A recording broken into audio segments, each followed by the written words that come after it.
ലോക അത്ലറ്റിക് ചാമ്പ്യൻഷിപ്പിൽ Keshorn വാൽക്കോട്ട് champion.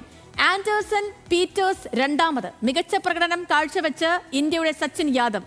Neeraj ചോപ്രയ്ക്ക് 8ാം സ്ഥാനം. രുചേഷ് രവീന്ദ്രനാണ് സ്പോർട്സ് ഡെസ്കിൽ നിന്നും ചേർന്നത്. രുചേഷ്, ഇതിൽ ആദ്യം ഇപ്പം ലോക അത്ലറ്റിക് ചാമ്പ്യൻഷിപ്പിലെ ചാമ്പ്യനെ അറിഞ്ഞു, പക്ഷേ ഇന്ത്യയുടെ വലിയ പ്രതീക്ഷ നീരജിലായിരുന്നു. അതിൽ നിരാശയാണ്. അപ്പോൾ എങ്ങനെയാണ് കാര്യം?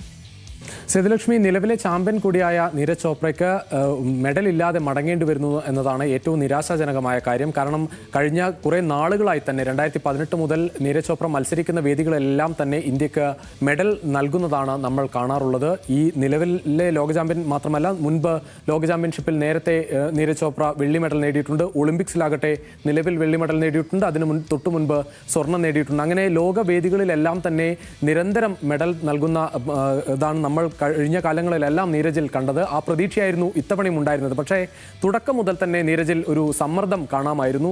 അത് ആദ്യ ത്രോയിൽ തന്നെ അത് വ്യക്തമായിരുന്നു, ആ ഒരു സമ്മർദ്ദം. എന്തായാലും നീരജിന് വലിയൊരു പ്രകടനത്തിലേക്ക് ഇന്ന് പോകാൻ സാധിച്ചില്ല. 84.03 മീറ്റർ മാത്രമാണ് നീരജിന് ഒരു മികച്ച പ്രകടനമായി എത്താൻ ആയത്. 85-ന് മുകളിലേക്ക് പോകാൻ പോലും നീരജിന് സാധിച്ചില്ല. അദ്ദേഹം നേരത്തെ 90-ന് മുകളിൽ എറിഞ്ഞ ഒരു താരമാണ്. പക്ഷേ ആ ഒരു പ്രകടനമൊന്നും ഇന്ന് കണ്ടില്ല. പക്ഷേ ഇന്നത്തെ ശ്രദ്ധേയമായ കാര്യം, നീരജിൽ മാത്രം ജാവലിൻ ത്രോ ഒതുങ്ങിയിരുന്ന തരത്തിൽ, നമ്മുടെ ചർച്ചകളൊക്കെ ഒതുങ്ങിയിരിക്കുന്ന ഒരു തരത്തിൽ നമുക്ക് സച്ചിൻ യാദവ് എന്ന പുതിയൊരു താരോദയം കൂടി ഉണ്ടാകുന്നു എന്നതാണ് ഏറ്റവും ശ്രദ്ധേയമായ കാര്യം. സച്ചിൻ 4ാം സ്ഥാനത്തേക്ക്, ഈ ലോക ചാമ്പ്യന്മാരിൽ പലരും മികച്ച പ്രകടനം നടത്തുന്ന ഒരുപിടി താരങ്ങൾ ഉള്ള ഒരു മത്സരമായിരുന്നു ഇന്ന് ടോക്കിയോയിൽ നടന്നത്. അവിടെ 4ാം സ്ഥാനത്തേക്ക് എത്തിയെന്നത് ഏറ്റവും ശ്രദ്ധേയമായ കാര്യമാണ്. അദ്ദേഹത്തിൻ്റെ 86.27 മീറ്റർ ദൂരമെറിഞ്ഞ ആദ്യ ത്രോയിൽ തന്നെ എറിഞ്ഞുകൊണ്ടുള്ള ഒരു മികച്ച പ്രകടനം സച്ചിൻ്റെ ഭാഗത്തുനിന്ന് ഉണ്ടായി. അത് വളരെ ശ്രദ്ധേയമായി തോന്നി. കാരണം തുടക്കം മുതൽ തന്നെ നീരജിനേക്കാൾ മുന്നിൽ മത്സരിക്കുന്ന തരത്തിൽ സച്ചിൻ വരുന്നു. അവസാന ശ്രമം വരെ,